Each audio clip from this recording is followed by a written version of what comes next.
other 7 people, on the helicopter. It's extra. It hits home a little extra for me because, his daughter and he were traveling to a youth basketball tournament. When I found out, I was in the midst of a youth basketball tournament, and so, it just puts things in perspective a little bit. It's a precious life we live, and you're not promised tomorrow. And you were with your son, right? Yeah. Did you guys talk about it when you got home? Yeah, I was actually, I was with, I think, 4 or 5 kids in the car as we went from gym to gym, and some of them are more aware of what Coby was as a player. My son a little bit more because he's got his book and he reads his book, and he's watched some of his stuff, and he follows Gigi on Instagram, and so he's kind of in tune with that with what that is, and so yeah, we did have a conversation about it. I have 3 boys. My little daughter's 3; she's a little too young, but we talked about it as a family. We watched a lot last night. We tried to enjoy each other. We try to do that all the time, but even a little bit more last night.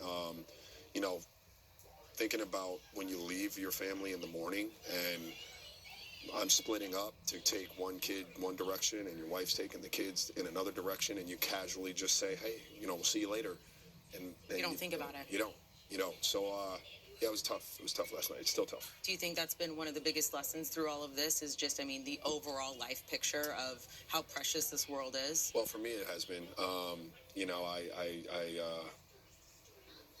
Just you're going through it so fast sometimes that you forget, right? And you think you're young and you think it's all in front of you, and you've got these kids and you're going to get to watch them grow, and all of that kind of was put into perspective really quickly yesterday.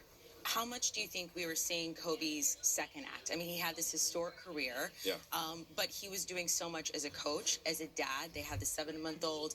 His eldest daughter was 17, Yeah. But he was so involved with youth basketball and women's basketball at that. This really felt like it was his second act. Oh, certainly. It was cool to watch him again because he was into the youth basketball scene, on the girls' side, and I've got kids that play youth basketball, and it was cool to see him be a champion for women's basketball, and the cool thing for that, about that is, Coby is one of those guys that no matter what he put his mind to, he was going to be all in on it. He was going to give it, the same attention to detail that he would, his basketball career, and he was successful in everything. Like, you're talking about Academy Awards and author and in terms of being an entrepreneur and attaching his brand to different businesses, I think that track record kind of speaks for itself as well. And so he was going to be a great ambassador. They already have great ambassadors for the women's game, but Coby was going to be right up there as just a global ambassador for the women's game, especially as his daughter started to move into her prime. And so, all of those things are sad, but I think all of those things are great lessons for kids, like great lessons for my kids. Like, if you're going to do something, do it like you mean it, and do it to try to be the best at it, do it to try to succeed at it and put out the best product that you can put out there.